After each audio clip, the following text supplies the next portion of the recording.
What's up guys, welcome back to the channel. If you've been following along, the last few videos have been my Road to Regionals series, and as most of you probably know, I competed. So the meet is over and done with, and that was about 4 weeks ago now, I think it'll be 4 weeks ago on Sunday, and it's currently Friday right now. So if you follow me on Instagram, you probably saw the list. If not, if you just follow me on YouTube, the meet didn't quite go as planned, which was unfortunate, especially being that I feel like I was very, very locked in, like the most locked in I've ever been for a meet. And sometimes things just don't go, according to plan. And I think that's okay. I think at some point in everybody's career, you're going to have a less than satisfactory meet, and that is okay, and that is good for your development as an athlete. So I've definitely come to terms with it. I'm happy with the overall performance. So I never really complained about anything. Like, it was what it was, and I think I've learned to look at the glass as half full instead of half empty. Objectively, it was my best performance, at least lifts and body weight wise. I mean, it depends on how you look at it.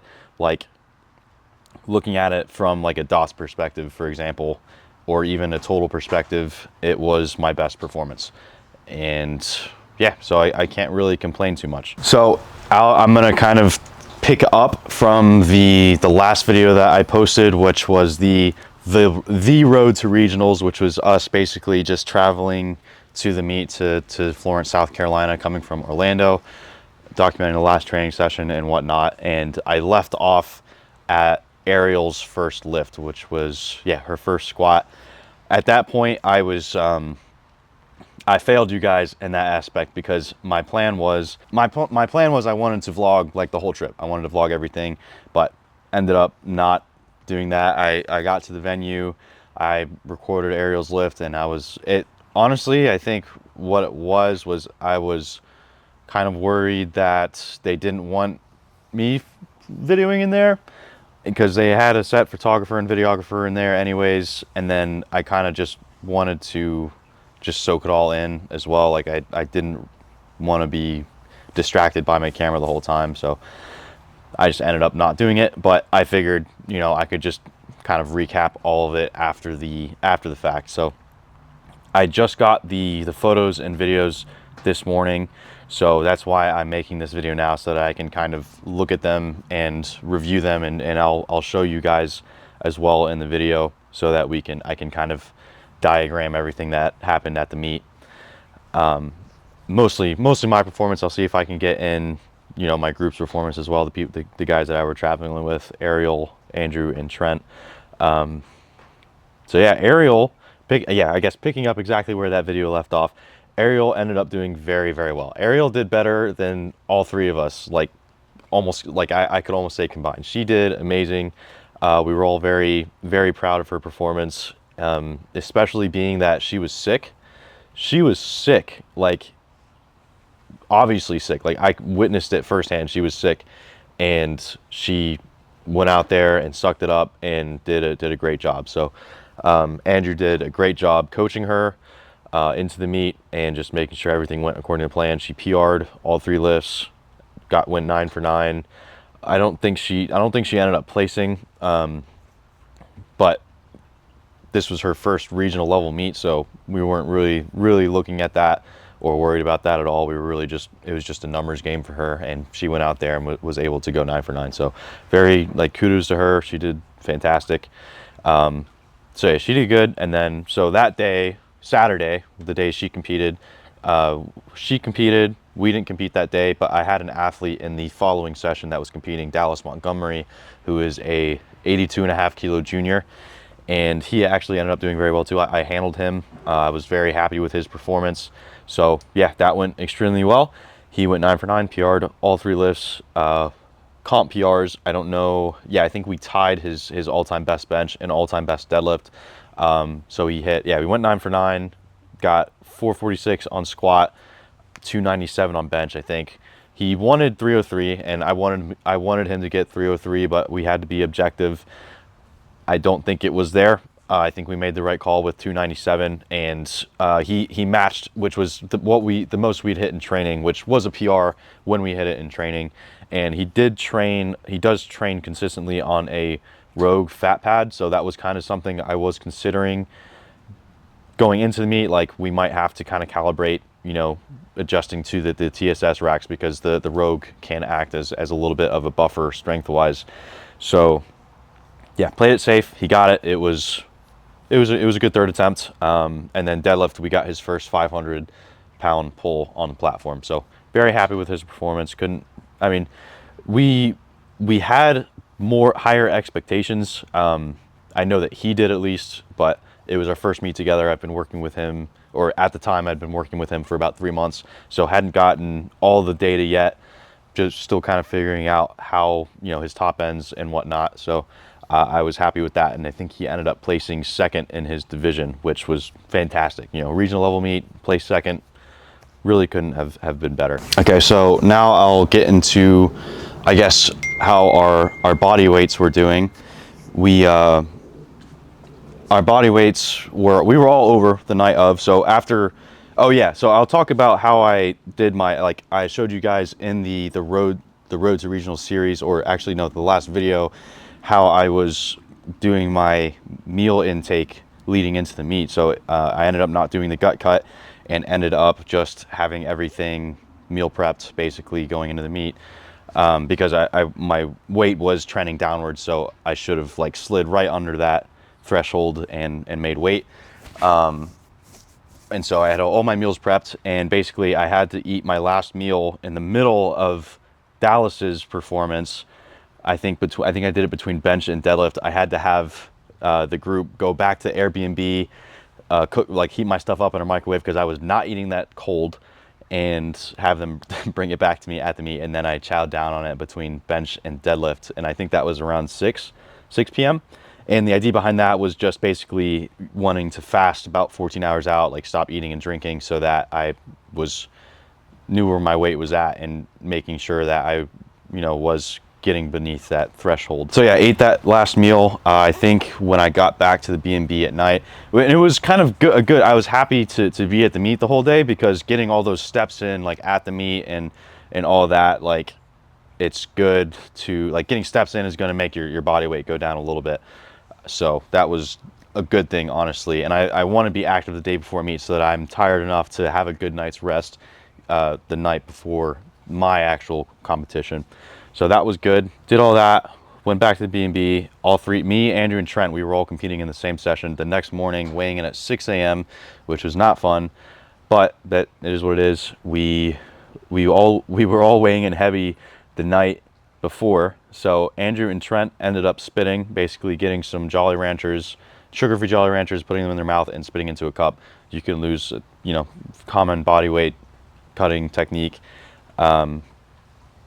And they ended up spitting for 30 minutes to an hour, I think, the night before. I was heavy too. I would think I was 91 kilos. So objectively, I may have been able to sleep and been fine, woken up at 90 or below, but I didn't want to take the risk. So I hate spitting. I will do everything in my power to not have to spit. So what I did was I just took a really hot Epsom salt bath and kind of sweated it out. And I got out of the Epsom salt bath. I think I 30 minutes, just made it to where it was uncomfortable, that temperature at least, so that I was, sweating it out. So I did that for about 30 minutes and then got out, weighed myself, and I was right on 90 kilos. So I was safe. Going to sleep, I would definitely at least lose a little bit of weight. So yeah, and then woke up, I think I was under. I think Andrew was at weight, and then Trent was a little bit under. I can't remember exactly. But yeah, we all made weight, all went and weighed in, and I weighed in pretty light. I was 88.85, I think. So I was a little over 2 pounds under, which isn't really good. You want to weigh in as close as possible, because you don't want to have any strength drop off from weighing in too light. But I don't think that threw me off at all. I felt really good actually on squat and deadlift. So yeah, I wasn't mad at all about that. I think my recomp could have been better, but I'll go into that in a minute. Trent and Andrew, I don't remember what they weighed in at, but yeah, they were all good. And yeah, so I think the biggest thing that kind of threw us all off a little bit was so many people didn't show up to the meet.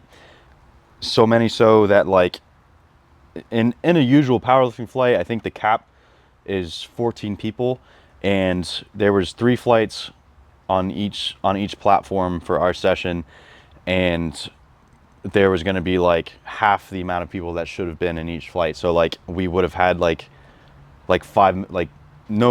zero time in between attempts, really.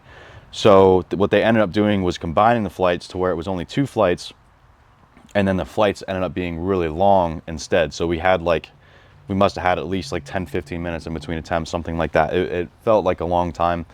So that threw us off a little bit. And then because of that, we also had to step on the platform. We also didn't have as long to recomp before stepping on the platform. Well, I think I did, but I think Andrew got moved into my flight when he was supposed to be in the 3rd flight. So he ended up having to not have as much time to recomp. So he basically like weighed in, and then we had to go into the warm-up room. So he had like 0 time to recomp, which really sucked for him. But it is what it is. So, all right, so take that as a note. If you are ever in a powerlifting competition that you decide you're not going to do anymore, withdraw. Like do it online, like withdraw from it so that they can adjust the flights accordingly. Or else you might end up screwing up part of the meet for other people. Because if you're not going to be there, you're filling out in a spot that's not going to be there in the flight.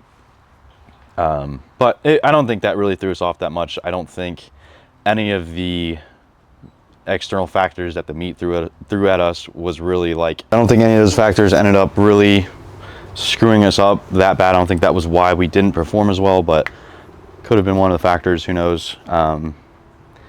So I'll go right into I'll go into Andrew and Trent's performances first, and then I'll talk to mine and I'll show you guys the videos. So Andrew and Trent, I don't think we PR'd.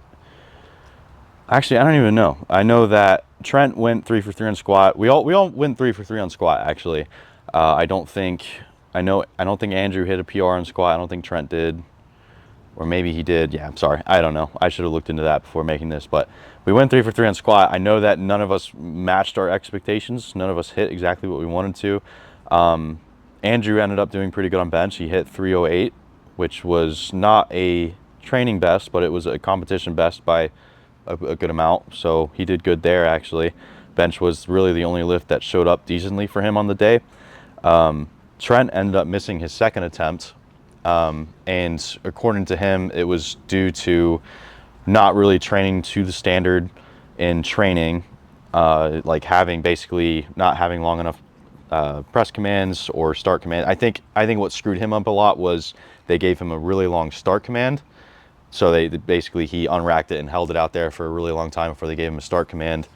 And so that's part of what screwed him up, as well as he wasn't getting the quality handoff that he wanted. Like, I think he was communicating how he wanted his handoff to the spotter and loader who was giving him the handoff, and they ended up just not really doing it the way that he needed them to, which I never blame them for that. Like, that's the reason I don't get handoffs, is because I don't want to rely on somebody that isn't used to giving me handoffs, and I don't want that to be a factor that I could blame my performance on.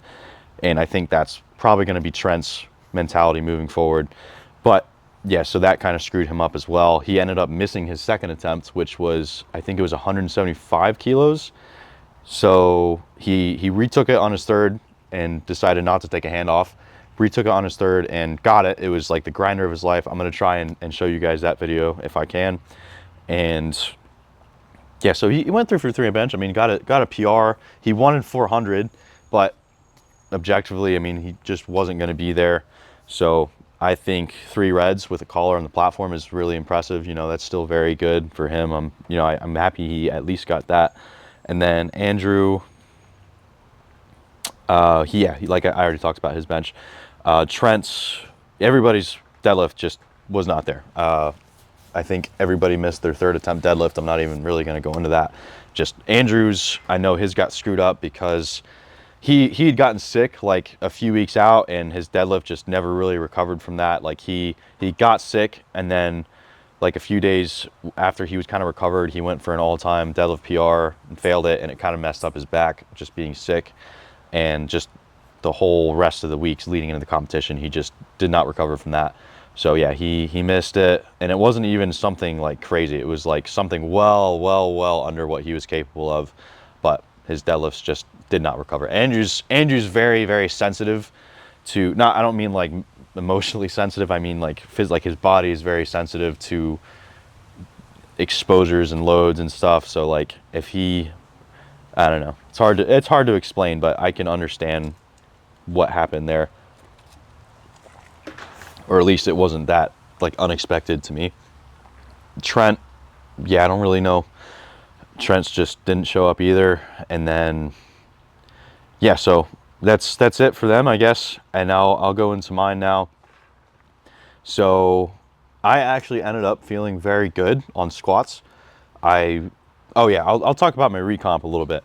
So my recomp, I didn't bring a scale. I think I had intended to, but I forgot. And something that a lot of powerlifters do in competition is they bring a scale, and when they're recomping, they try to measure themselves to make sure they're getting back up to the proper training weight that they're used to being at, so that they feel similar on the platform to when they do in training.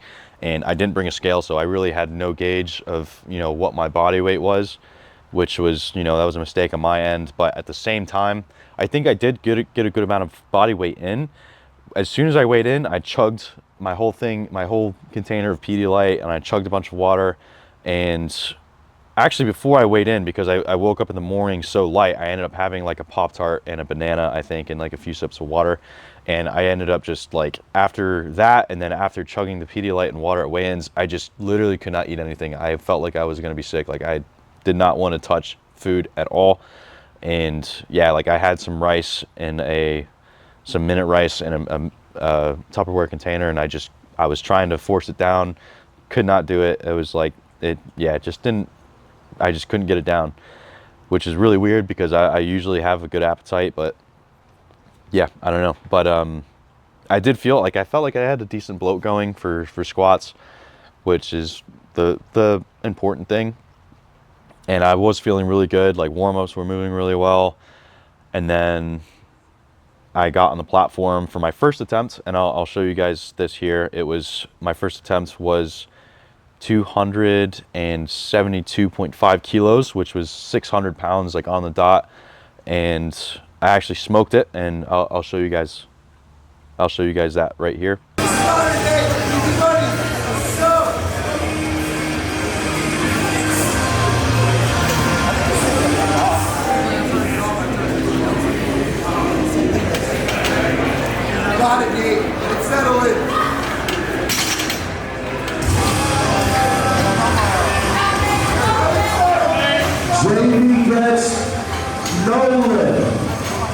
She did not score low enough on platform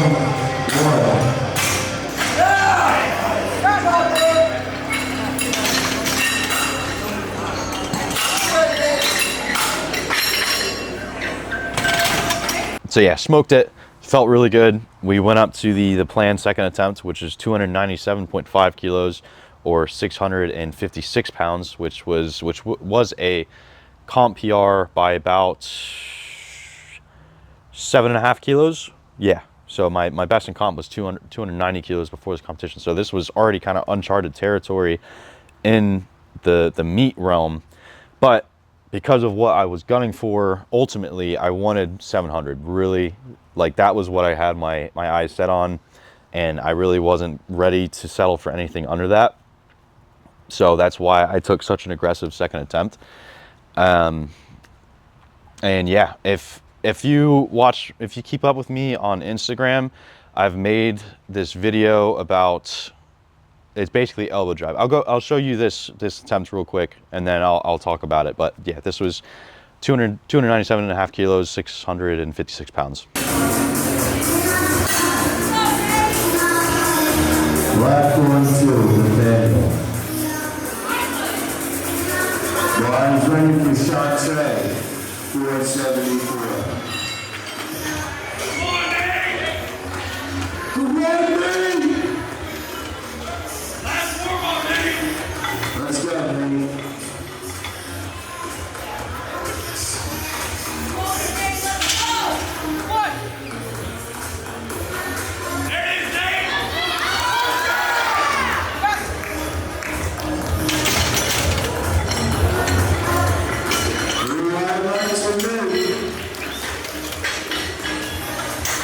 So as you can see, it was hard. It had a pretty rough sticking point and was overall just very poorly executed on my part.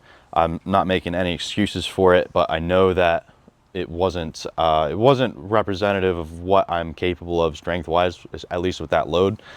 And the basically what happens is I'll see if I can kind of replicate or show you a little bit more in depth on why, or kind of diagram what exactly happened. But so I've made videos about kind of elbow drive, right?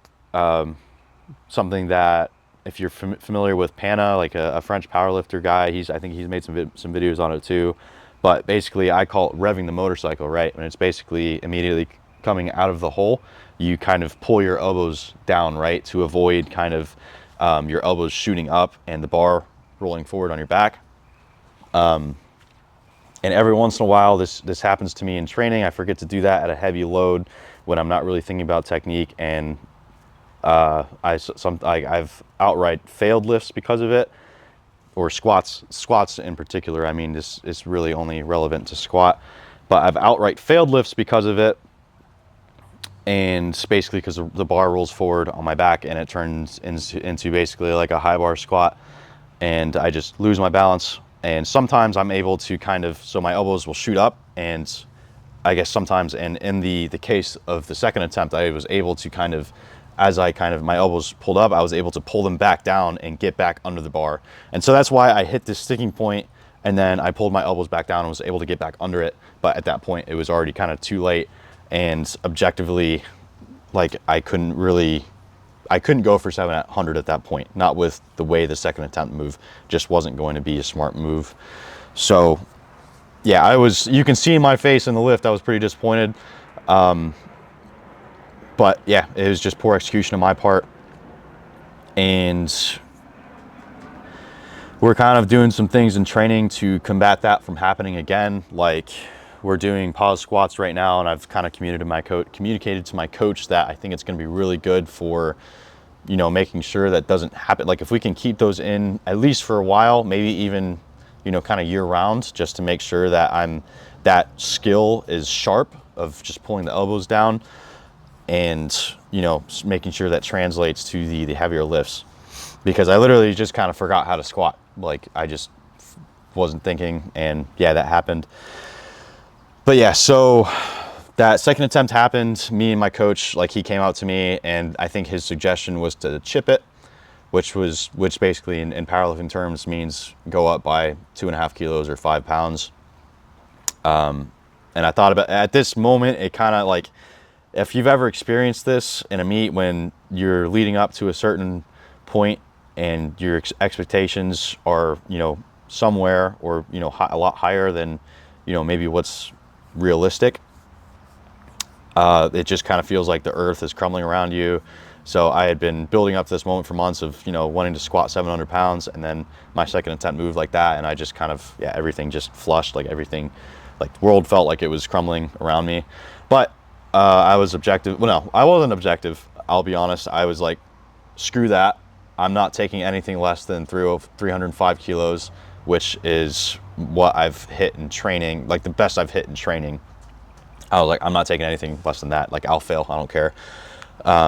That's what I'm doing. And he didn't argue at all. He was like, yeah, okay. Because he knew that I lost balance and that it wasn't really a good reflection of the strength that I was capable of. So he was like, yeah, why not? Go for it. So yeah, that's what we did. We loaded up 305 kilos, and I'll show you guys that now. Referees, you come right from one.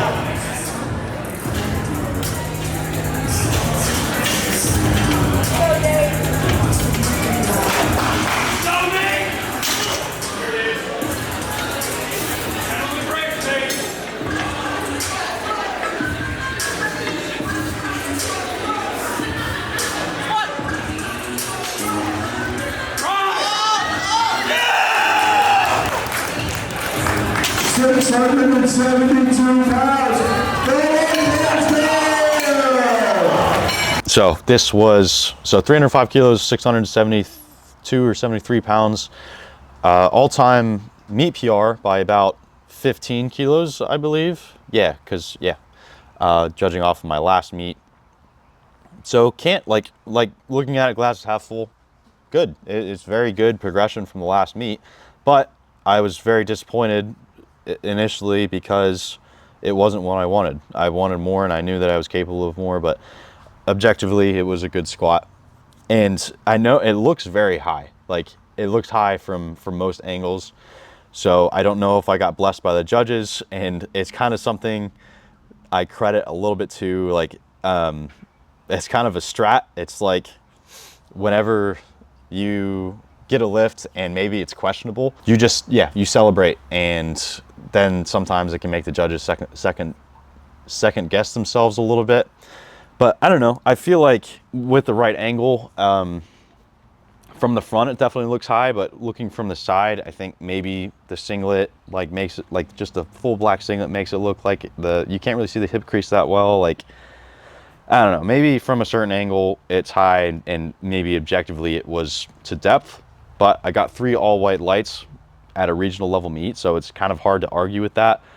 But I do definitely, a part of me definitely feels like that got gifted. So I don't know, I'll take it. I'm not complaining at all, but definitely need to make sure that is unquestionable in the future.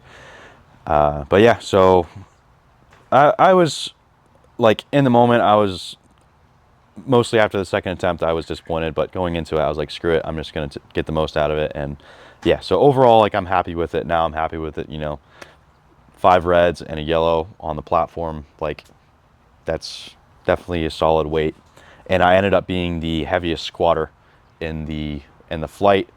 I think, yeah, in the flight and into my division. So was happy about that. Somebody had attempted something heavier, but they ended up missing it. So bench, yeah, so moving on to bench. Bench did not show up at all. Bench felt like absolute garbage. I knew it warming up. I think it was just due to pacing issues throughout the block. I had switched from going 5 days a week the previous block to 4 days a week, just training in general. I mean, so from 5 days of training to 4 days of training, a block out. So leading into the meet, I was training 4 days a week, and basically had moved one of my bench sessions back a day, so that it was back to back with my secondary bench session, and then my tertiary bench session was the very next day. And if you kept up with my Road to Regional series, the week of the meet, on my last SBD session, I ended up failing that bench, and it was because I was fatigued from the bench the day before. And I think that kind of just carried into the meet. And so yeah, I think that's what screwed up my bench. I think that was the biggest contributing factor. And so now we're back to 5 days a week, and it's been working a lot, much better. So I think that's kind of, it's good data at the end of the day. You know, we know what doesn't work, and now we know what works. So that's what we're going to be doing moving forward. But anyways, so I actually was literally thinking about, so I did my opener. Well, before I did my opener, which was 150 kilos, I was warming up. Warm-ups were not feeling good at all. I was actually thinking about lowering my opener, because I was scared of failing it. Scared of failing 150 kilos, which is something that I think I've hit that for a triple before. No, just a double. I hit it for a double, but yeah, so something that should be really easy for me, and I was literally scared of failing it and bombing out of the meet. So I was thinking in my head about lowering it, but I was like, I'll be all right. I know I can at least get that. And so ended up getting it. Didn't feel good. I mean, it wasn't like awful for an opener. It wasn't like the worst opener ever, but it definitely wasn't good. And so we only went up 5 kilos instead of 10 kilos, which is what we had planned initially. So I went up 5 kilos, and then 340, moved like an RP 9. Yeah, so I went up 5 kilos, 155 kilos to 342 pounds, which matched my meet PR from the previous meet. And yeah, RP 9, basically nothing left in the tank. But I'm not mad at that, because I think I got, like, okay, so, and then we chipped that. So we went up 2.5 kilos, because that would have been the max that I potentially could have gotten on the day, and just outright failed it. And yeah, so I wasn't mad about that, but I knew, like, because I wasn't mad because I didn't lose any kilos really, realistically, because that was all I had. Like 340 was all I had on the day, unfortunately. So yeah, took that. And then deadlifts actually felt better than they had felt all prep. And yeah, I smoked my opener 606. I didn't smoke it, but when I get to that weight, like I don't really smoke, like it's never really super snappy, but I can go off of feel, and 606 felt really good, like better than it ever felt before.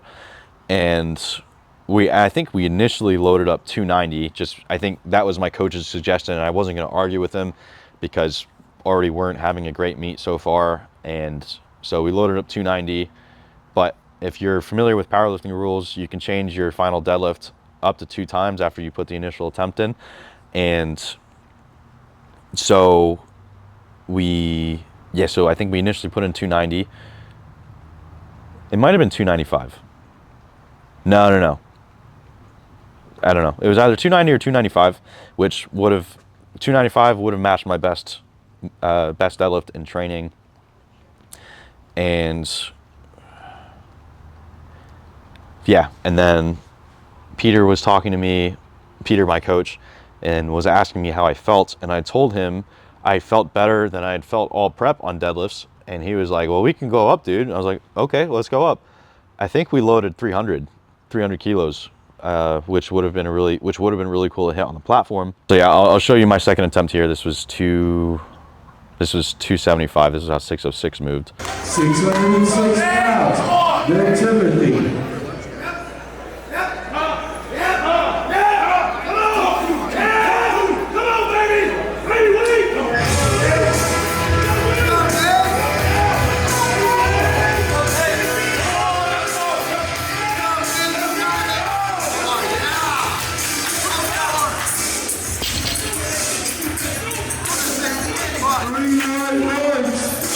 Okay, and so yeah, so then we loaded up 290 or 295, I can't remember. And so and then we loaded up 300 after I communicated with my coach that I was feeling good.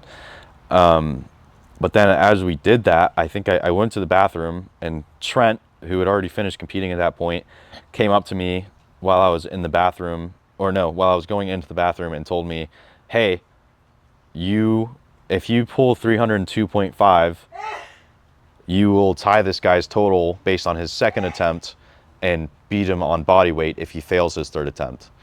So at that point, I was kind of like, no, I just want to pull 300. But I thought about it while I was in the bathroom, and like I said, we had a lot of time in between attempts. So I was like, I came back out to the warm-up room, and Peter asked me about it because Trent told Peter that. And after I'd had some time to think, I was like, you know what, already not having the best meet, like not gonna get a crazy total anyways. So I was like, you know what, yeah, why not, let's send it. And so we loaded up 302.5 kilos, which was an insane jump from 275 kilos. Wait, what did I say? Yeah, we loaded up 302.5 kilos, which was an insane jump from 275 kilos. Like that's like 27.5 kilo jump, I think, if I'm mathing right. No, yeah. So, which is like, so 606 pounds to 666 pounds. So that's, yeah, it was a big jump, bigger than what I was used to, but like I was feeling really good. And yeah, and so this is the attempt, 666 pounds.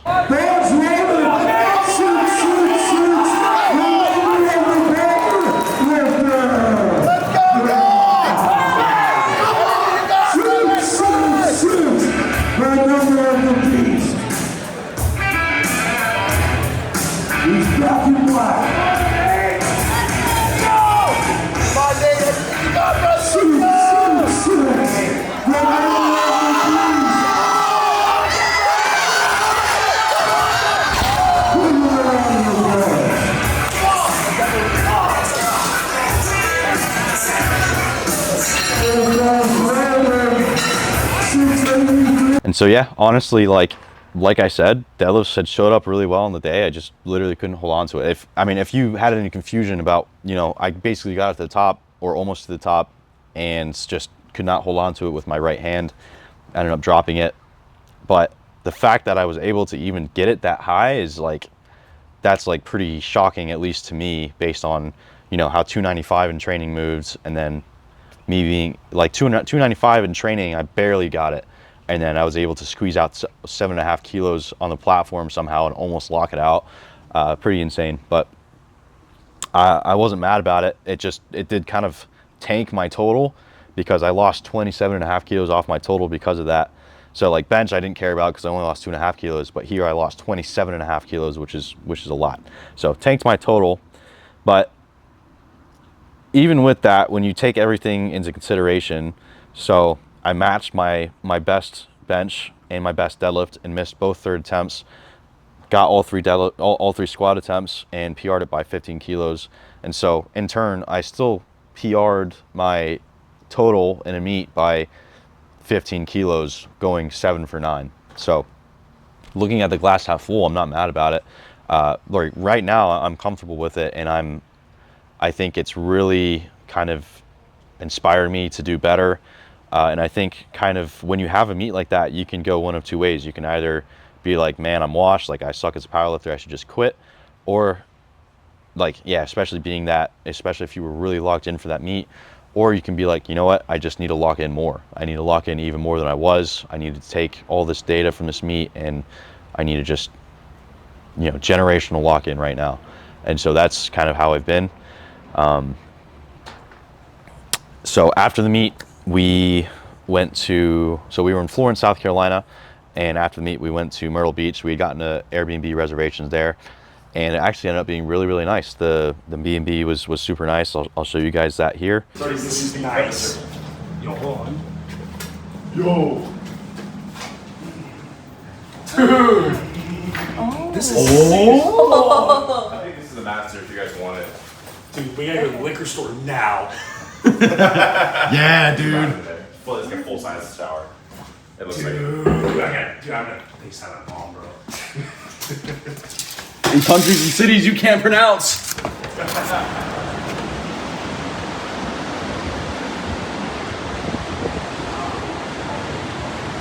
So yeah, and it was cheap, bro. Like it was a cheap B&B on the beach. We had a balcony on the ocean. It was amazing. I loved it.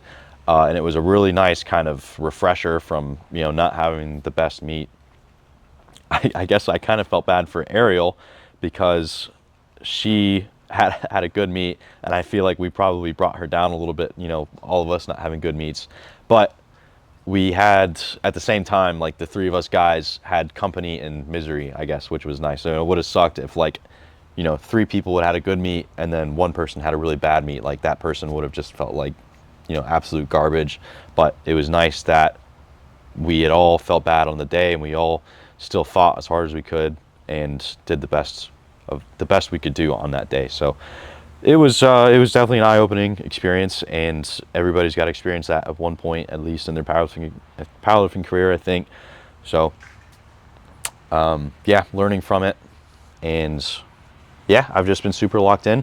I got drug tested for the first time. Crazy, right? Crazy that I have a messed up performance like that and get drug tested somehow. Still haven't gotten the results back, so I could be on steroids for all I know, but no, I'm sure it's fine. I'm sure I would have heard something by now if they had, found anything already in there. But yeah, I got drug tested, and which is funny because I got 4th place. Weird that they tested the 4th place lifter. You'd think they'd want to test like the top 3 or something at least, or like I'd say like even top 3 best lifters, being that they don't really test a ton of people. But whatever, I'll take it. And yeah, so that was pretty cool. That made me feel better. Yeah, I think that's it. I can't think of anything else. I'm definitely forgetting something that I wanted to talk about, but I know that's just inevitable. So yeah, so overall, now I'm happy with it. It was objective, like looking at it glass half full, it was a good meet. I'm happy with it, and we got a lot of data to work with now. We know it doesn't work, at least with bench press now.